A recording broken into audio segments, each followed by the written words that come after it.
Hello friends, मैं विदित नारायण भदौलिया जीए के सुपर डोज के साथ फिर एक बार हाजिर हूं आपके साथ ब्रह्मास्त्र क्लासेस में। हम लोग आज 31 अगस्त से जीए जनरल अवेयरनेस करंट अफेयर्स के टॉपिक्स को यहां पर डिस्कस करने वाले हैं। जनरल अवेयरनेस हर एग्जाम में आती है, क्योंकि अगर हम एग्जाम पैटर्न्स को देखें तो पहले हिस्ट्री ज्योग्राफी के बहुत सारे क्वेश्चन आते थे और हम लोग पढ़ पढ़ के रट रट के परेशान हो जाते थे। लेकिन आज के टाइम पर जो सबसे ज्यादा क्वेश्चन आते हैं वो जनरल अवेयरनेस के आते हैं। कुछ एग्जाम में तो केवल जनरल अवेयरनेस के ही क्वेश्चन आते हैं। तो वो हम कैसे अच्छे मार्क अचीव करेंगे उनमें, उसके लिए हमको ढंग से उनके समझना होगा, डिस्कशन करना होगा। ऐसा नहीं कि बस डेट पढ़ा, इस दिन ये वाला होता है डे, इस दिन ये वाला रत्न अवार्ड मिलता है, ऐसे नहीं करना है। उसको टॉपिक को हमें डीपली अंदर जाके समझना है कि ये कहाँ से इससे और क्वेश्चंस निकल सकते हैं। क्योंकि जैसा क्वेश्चन आपको करा रहे हैं बाकी लोग भी या मैं भी कराऊं, जरूरी नहीं कि वैसा का वैसा क्वेश्चन लिखा आ जाए, उसके अंदर से क्वेश्चन आएंगे। तो मैं प्रयास करूंगा कि मेरे जो खुद मैं आपको क्वेश्चन यहाँ कराऊंगा उनमें से भी और क्या क्वेश्चन निकल के आ रहे हैं। ठीक है, तो जनरल अवेयरनेस के जो पहली हमारी क्लास है 31 अगस्त है, हम देखेंगे कि अभी 2-3 दिन पहले क्या क्या हरकतें हुई हैं, क्या क्या निर्णय लिए गए हैं, कौन कौन सी स्कीम्स लॉन्च हुई हैं। तो ये सब हम आज के टॉपिक में, आज के इस वीडियो में देखेंगे। तो चलिए देखते हैं डेली करंट अफेयर्स 31 अगस्त में। पहला क्वेश्चन आपके सामने है, दिल्ली के मुख्यमंत्री अरविंद केजरीवाल ने किस बॉलीवुड अभिनेता को देश का मेंटर अभियान का ब्रांड एम्बेसडर चुना। कोई नई बात नहीं है आप लोगों के लिए, आपको मालूम है, बहुत सालों से पढ़ भी रहे होंगे कि ब्रांड एम्बेसडर पूछे जाते हैं। इस वाली योजना किसको बना दिया, खेलो इंडिया, कूदो इंडिया, यहाँ आओ इंडिया, वहाँ जाओ इंडिया, यानी कितने प्रकार के तो स्कीम्स गवर्नमेंट लेके आती है। हमारा सिरदर्द बढ़ जाता है।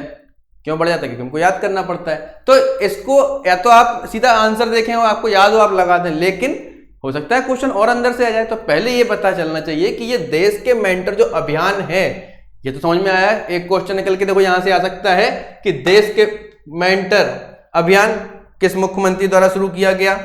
तो एक क्वेश्चन तो आपको ये निकल के आया कि अरविंद केजरीवाल, हो सकता है ऐसा क्वेश्चन आ जाए। तो यहां से एक क्वेश्चन तो ये निकल के आया।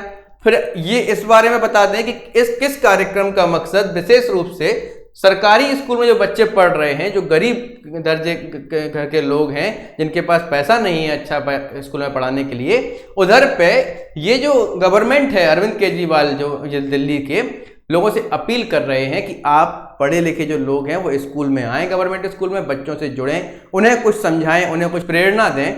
इसके लिए उन्होंने एक कार्यक्रम स्टार्ट किया हुआ है। इस कार्यक्रम में क्या हो रहा है, तहत सरकार पढ़े लिखे अनुभवी लोगों से अपील करेगी कि वो आए और बच्चों को अपनाएं, उनको अपना मानकर उनको शिक्षा दें। जो आपके पास नॉलेज है आप दूसरों को दे सकें।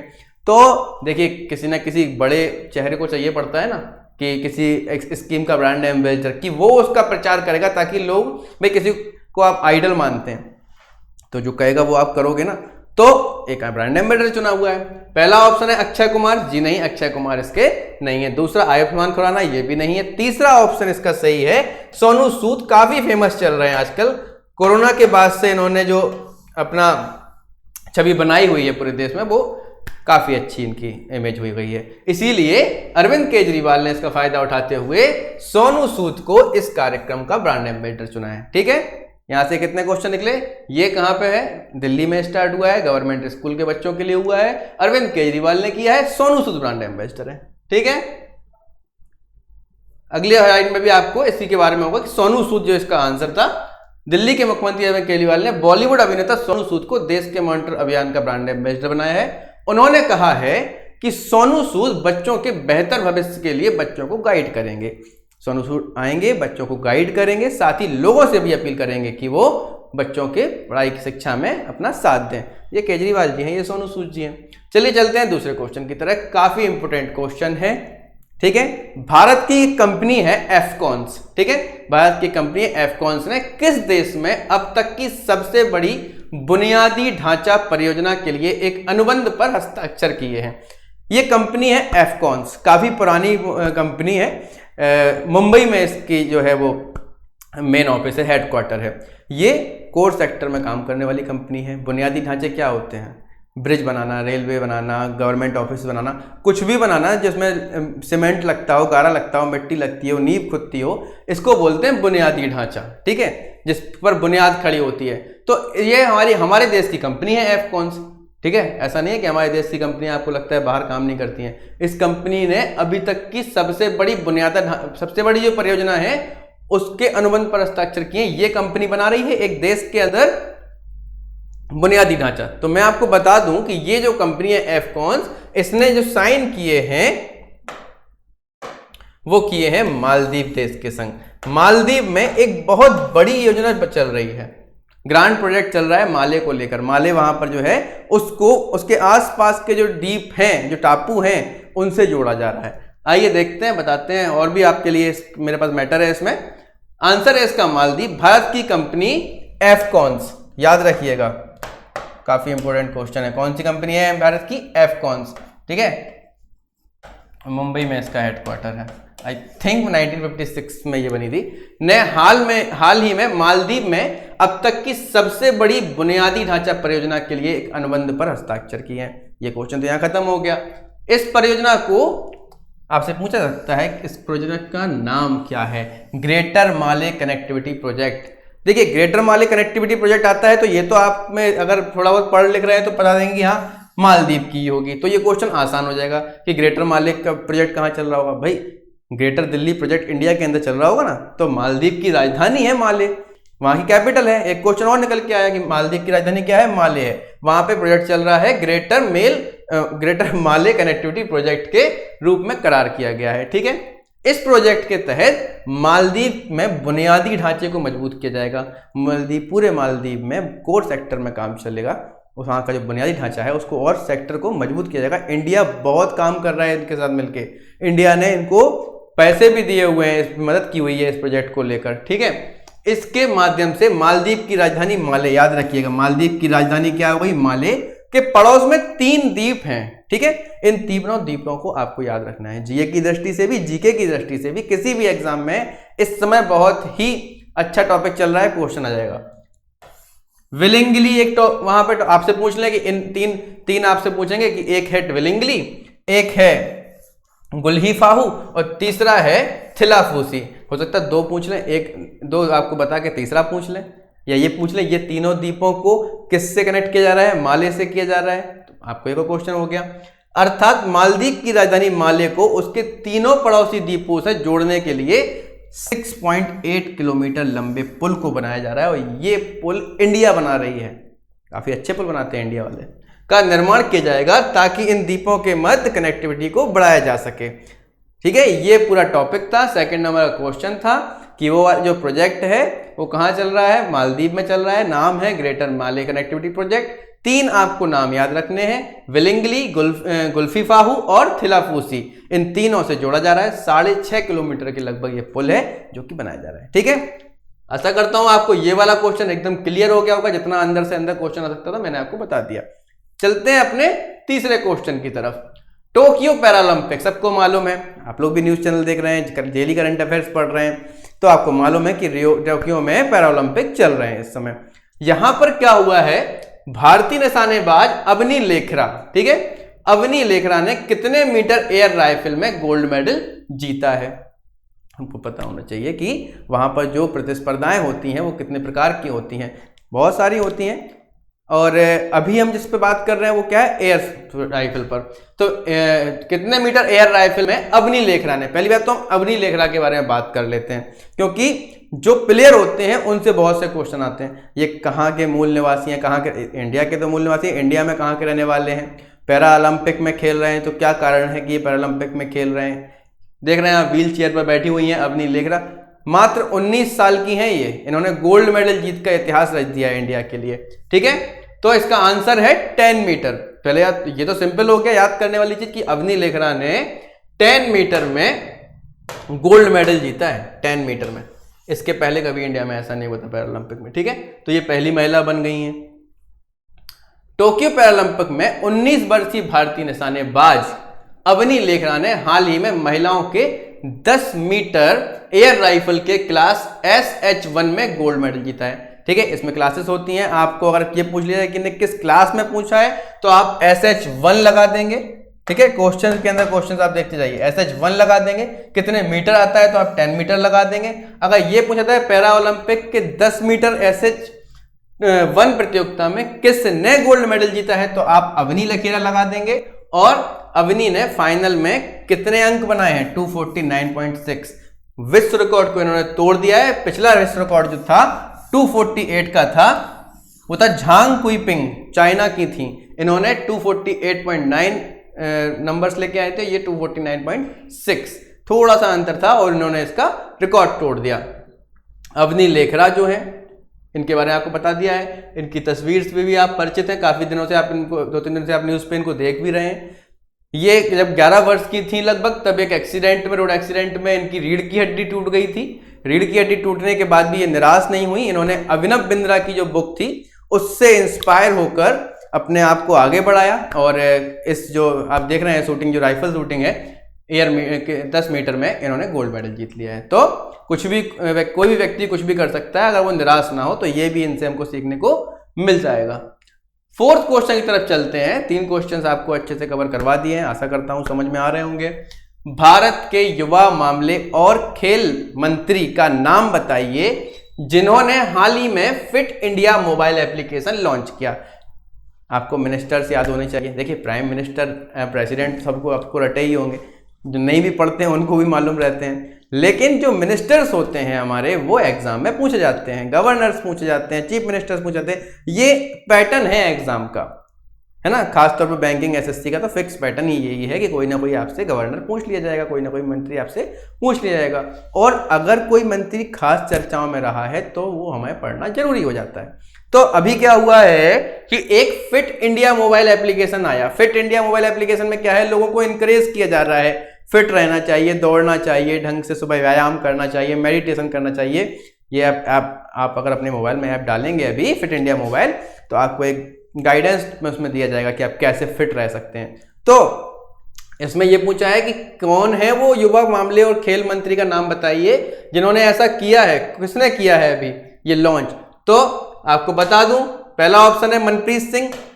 ठीक है, मनप्रीत सिंह अगर आप देखेंगे तो मनप्रीत सिंह बादल, ये तो पंजाब के हैं, है ना, पंजाब के मिनिस्टर हैं ये तो। राजनाथ सिंह के बारे में आप जानते हैं, राजनाथ सिंह हमारे कौन है, राजनाथ सिंह हमारे देश के रक्षा मंत्री हैं। ठीक है, और फॉर्मर हमारे गृह मंत्री भी हैं। इस समय गृह मंत्री कौन है, अमित शाह जी हैं। और अभी हमारे जो फाइनेंस मिनिस्टर है वो कौन, सॉरी जो रक्षा मंत्री है वो कौन है, राजनाथ सिंह है।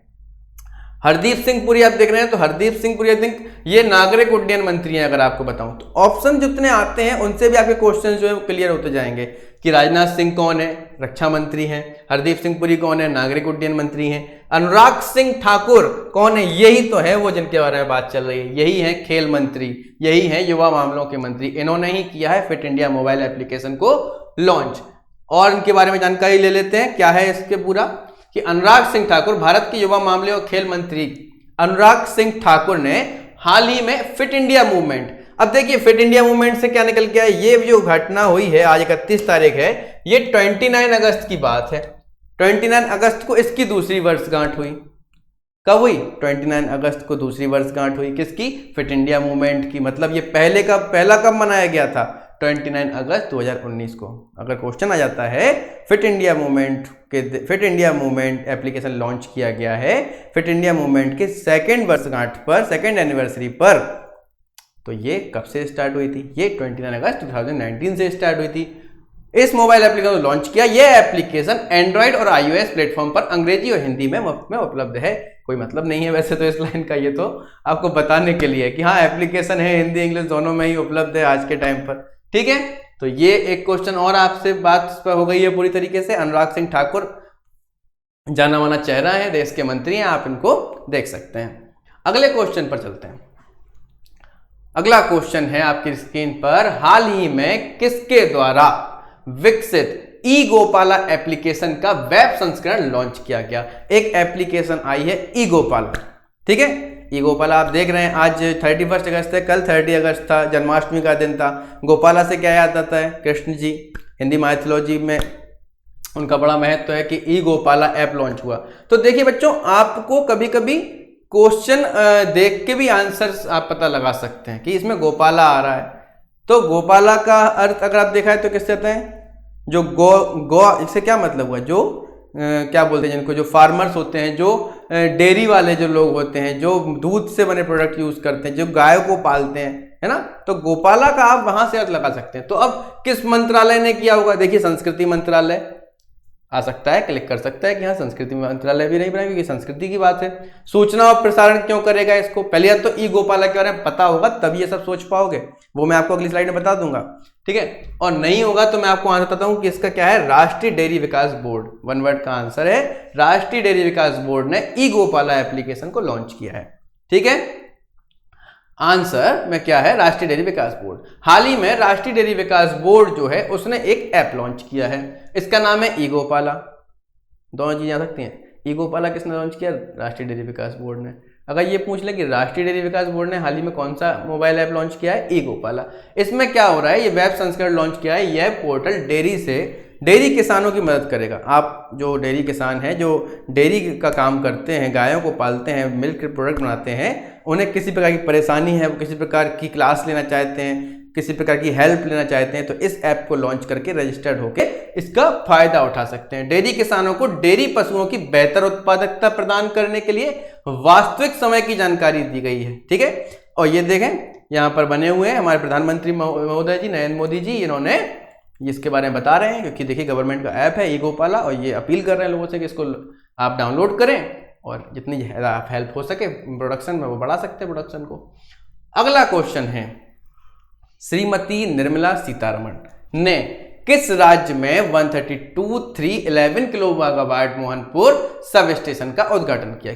हाल ही में एक सब स्टेशन का उद्घाटन हुआ है, बहुत बड़ी कोई बात नहीं है, ऐसे बहुत सारे सब स्टेशन है, लेकिन हम 31 अगस्त की जीए पे बात कर रहे हैं, ये कुछ 1-2 दिन पहले की बात है, इसलिए ये अभी फिलहाल एक क्वेश्चन जो आने वाले पे आपके एग्जाम में उनमें आ सकता है। तो ये इन्होंने ये पूछा है कि ये मोहनपुर सब स्टेशन है कहां पर, ठीक है। पहली बात तो किसने किया है, निर्मला सीतारमण ने किया हुआ है। कहां पर है, ऑप्शन दिए हैं मेघालय, त्रिपुरा, गुजरात और केरल में। तो इसका सही आंसर है त्रिपुरा। त्रिपुरा में मोहनपुर सब स्टेशन का उद्घाटन किया है निर्मला सीतारमण जी ने, केंद्रीय वित्त एवं कॉर्पोरेट कार्य मंत्री। इससे कोई आपको मतलब वैसे मालूम होगा क्योंकि बड़े सिंपल क्वेश्चन है, कुछ ऐसे मंत्री हमारे देश के, इनके बारे में सब लोगों को मालूम रहता है क्योंकि वो न्यूज चैनल्स में दिखते रहते हैं, योजनाओं में आते रहते हैं। तो ऐसे ही निर्मला सीतारमण जो है वो केंद्रीय वित्त मंत्री हैं, है ना, बजट पेश किया उन्होंने कुछ दिन पहले। ये भी सीतारमण ने हाल ही में त्रिपुरा में क्या आता है, आपका जो मोहनपुर सब स्टेशन है वो आता है, उसको इनॉग्रेट किया है। ये मोहनपुर सब स्टेशन का उद्घाटन किया जिसे power grid corporation of India limited द्वारा निर्मित किया गया। अगर ये पूछ ले किसने बनाया है तो ये तो यही बनाता है हमेशा, power grid corporation of India limited ने वहां पर एक सब स्टेशन बनाया इसने है, निर्मला सीतारमण ने जाके उसका उद्घाटन किया हुआ है और वहां पर बढ़िया बिजली की व्यवस्था की गई है। त्रिपुरा जो है मोहनपुर है। अगला क्वेश्चन है, निम्न में से किस राज्य के राज्यपाल, राज्यपाल वाला क्वेश्चन आता ही आता है और ये अधिकतर चेंज होते रहते हैं, बनते रहते हैं, यहाँ के वहाँ होते रहते हैं और कहीं एक को बना के दूसरे का भी प्रभार दे देते हैं, तो ये आपके लिए बड़े इंपॉर्टेंट है जानना। किस राज्य के राज्यपाल बनवारी लाल पुरोहित को पंजाब के नए राज्यपाल का अतिरिक्त प्रभार सौंपा गया? पंजाब में थे जो भी थे, मैं आपको बताऊंगा अभी उनका नाम, उनको अभी फिलहाल उनको चेंज करके बनवारी लाल पुरोहित जो कि पंजाब के नए राज्यपाल का अतिरिक्त प्रभार इनको सौंपा गया है, ठीक है। नए राज्यपाल का पुरोहित को पंजाब के किस नए राज्यपाल का अतिरिक्त प्रभार सौंपा गया है? तो ये जो है तमिलनाडु के राज्यपाल थे बनवारी लाल पुरोहित, ठीक है। इनको पंजाब का भी बना दिया गया है। क्वेश्चन ये था कि जो बनवारी लाल पुरोहित हैं इन्हें पंजाब का तो अतिरिक्त प्रभाव मिला ही है, साथ ही ये कहाँ के राज्यपाल भी हैं, तो तमिलनाडु के ये राज्यपाल हैं, इनको बनवारी लाल पुरोहित जो हैं पंजाब के नए राज्यपाल का प्रभार भी सौंपा गया है। जबकि इससे पूर्व वीपी सिंह बदनौर पंजाब के राज्यपाल और चंडीगढ़ के प्रशासक थे। बदनौर जी जो थे इस अभी कुछ समय पहले तक चंडीगढ़ के प्रशासक थे और पंजाब के राज्यपाल थे, उनको रिप्लेस करके बनवारी लाल पुरोहित जी जो कि तमिलनाडु के राज्यपाल हैं उनको ही पंजाब का बना दिया गया। तो आपसे पूछ सकते हैं निम्न में से कौन संयुक्त रूप से पंजाब और तमिलनाडु के राज्यपाल हैं, तो अभी आप बनवारी लाल पुरोहित लगा देंगे। बनवारी लाल पुरोहित किसकी जगह पर आए हैं, तो आप बदनौर जी का नाम अगर उसमें दिया होगा बीपी सिंह बदनौर तो आप लगा देंगे। ये बनवारी लाल पुरोहित जी हैं, इनकी तस्वीर आप देख लीजिए, ये राज्यपाल हैं, तमिलनाडु के भी हैं और पंजाब के भी हैं। और इसी के साथ चलते हैं अगले क्वेश्चन पर। हाल ही में राष्ट्रीय खेल दिवस कब मनाया गया? ये क्वेश्चन बरसों की परंपरा है कि ये पेपरों में पूछा जाता है और अभी अगस्त का महीना चल रहा है। इत्तेफाक से अगस्त के महीने में ही राष्ट्रीय खेल दिवस मनाते हैं। क्यों मनाते हैं? आशा करता हूं कि आप सभी को पता ही होगा ये सब कि जो मेजर ध्यानचंद हैं, जिस दिन वो पैदा हुए थे, जिस दिन उनकी जन्मतिथि थी, जयंती थी, उस दिन को हम लोगों ने उनके सम्मान में खेल दिवस मनाया है। कई 400 गोल उन्होंने अपने कैरियर में किए हैं। काफ़ी बड़े प्लेयर हैं हॉकी के हमारे देश के। अभी कुछ दिनों पहले ही राजीव गांधी खेल रत्न पुरस्कार का नाम बदलकर मेजर ध्यानचंद खेल रत्न पुरस्कार कर दिया गया। काफ़ी क्वेश्चन इनसे अभी फिलहाल 1-2 महीने में हॉट इश्यूज में आप इनको देख सकते हैं। हाल ही में राष्ट्रीय खेल दिवस कब मनाया गया? तो ये आपने पढ़ा ही होगा दिवस वाली टॉपिक में कि कब मनाते हैं, 29 अगस्त को। अभी 2 दिन पहले ही राष्ट्रीय खेल दिवस था और मेजर ध्यानचंद जी की जन्मतिथि भी थी। तो इसका आंसर है 29 अगस्त। जाने माने हॉकी खिलाड़ी मेजर ध्यानचंद की जयंती पर हर वर्ष 29 अगस्त को खेल दिवस मनाते हैं। अगर 29 अगस्त पूछा जाए तो लगा देंगे, और क्यों मनाते हैं तो अभी आपके 2 से 3 क्वेश्चन तो यहीं क्लियर हो गए।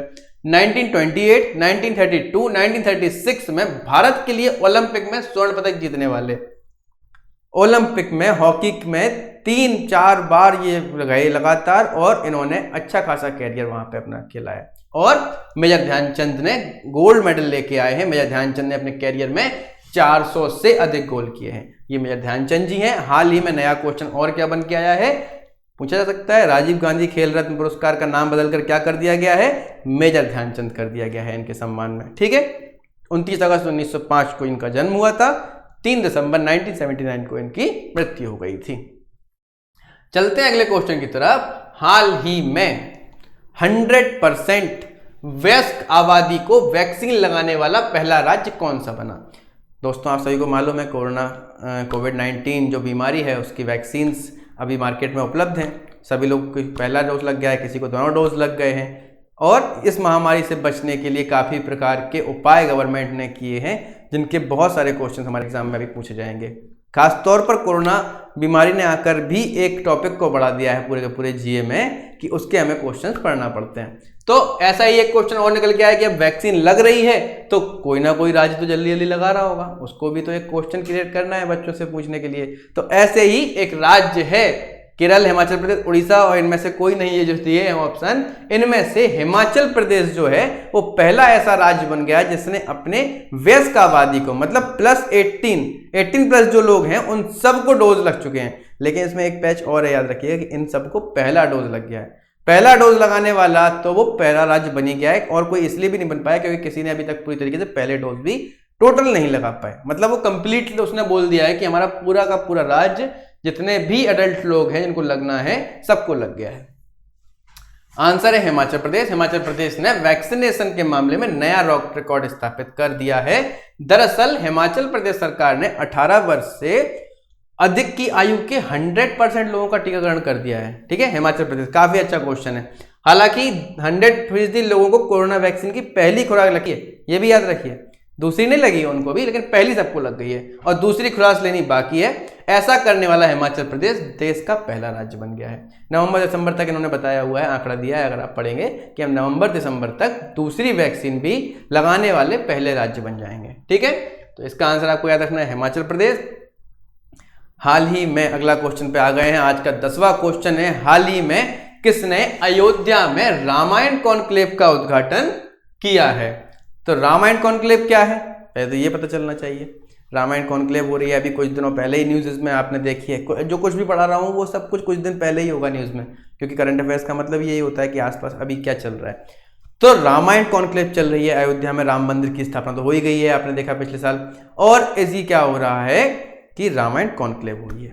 रामायण कॉन्क्लेव में राम के बारे में, रामायण के बारे में, उस समय की जो समुदाय था, जो लोग थे कैसे थे, उसको गा बजाकर एक्टिंग करके दिखाया जाएगा लोगों को अलग अलग जगह जाकर।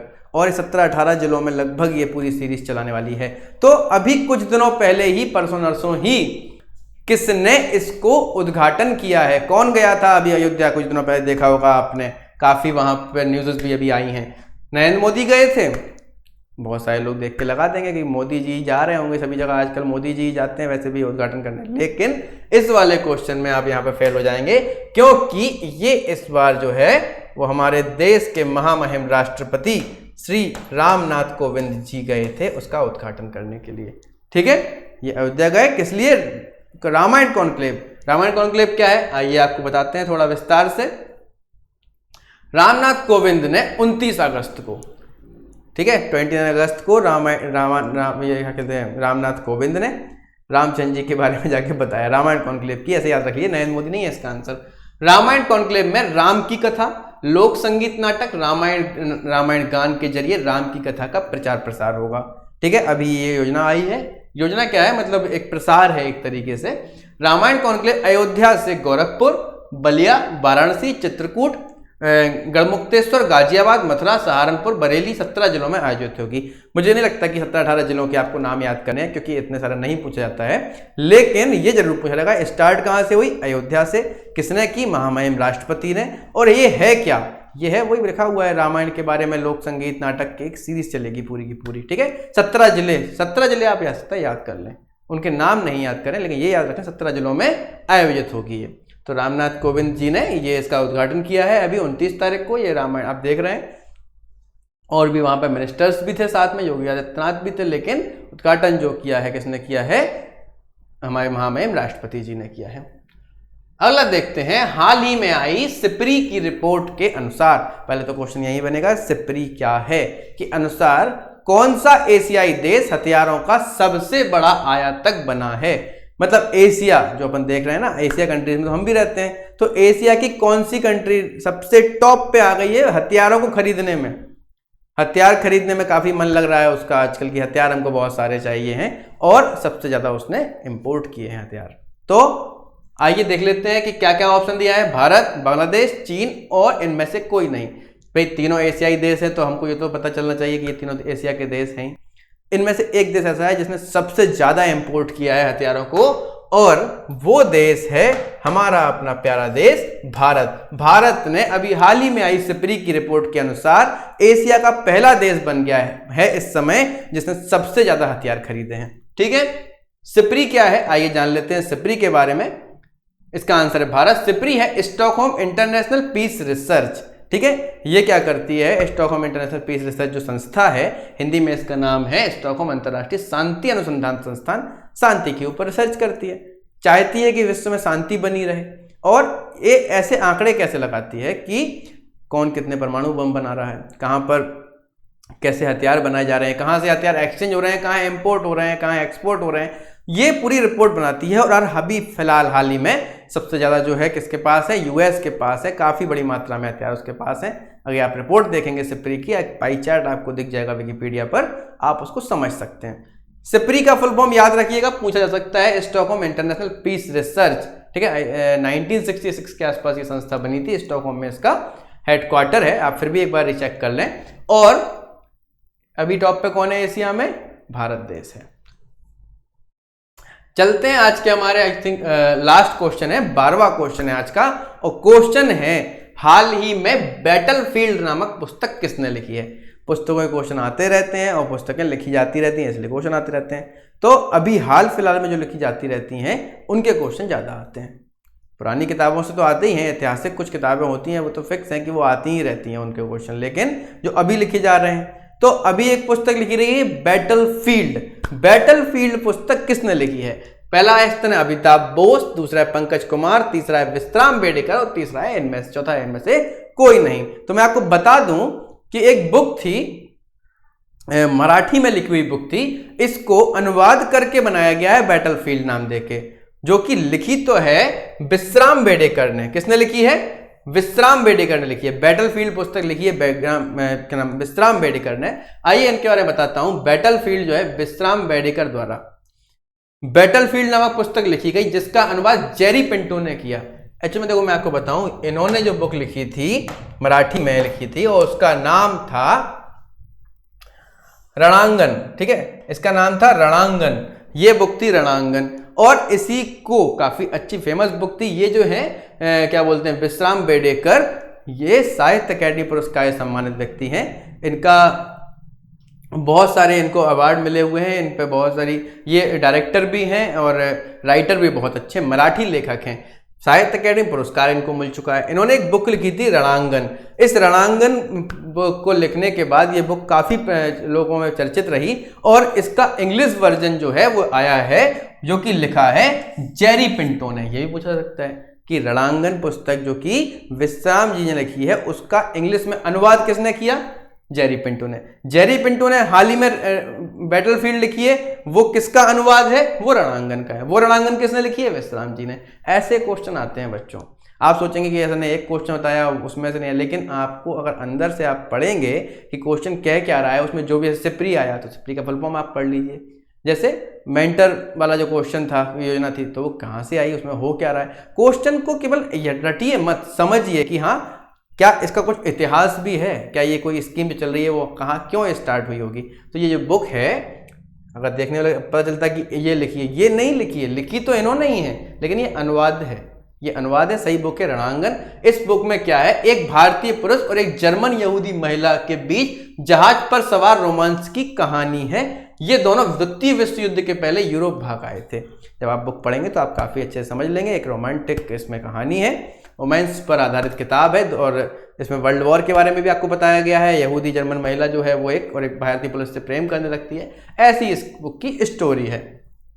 तो ये सब था आज के हमारे जीए के टॉपिक में। हमने 10 से 12 क्वेश्चन यहाँ पे पढ़े हैं, लेकिन ये केवल 10 से 12 क्वेश्चन नहीं है। अगर आप इनमें को अलग अलग करके देखेंगे तो ये 40-50 क्वेश्चन हो जाएंगे और आपको इमेज के साथ ही पूरे दिखा के कि भैया जितना भी आपको समझ में आ सके चीज़ें, मैंने प्रयास किया है कि आपका करंट अफेयर्स अच्छा किया जा सके। आगे करंट अफेयर्स में अब देखेंगे हम कल क्या होने वाला है, जो आज होगा वो हम कल बताएंगे आपको। तब तक के लिए आपसे विदा लेता हूँ। विदित नारायण बुधोलिया, नमस्कार।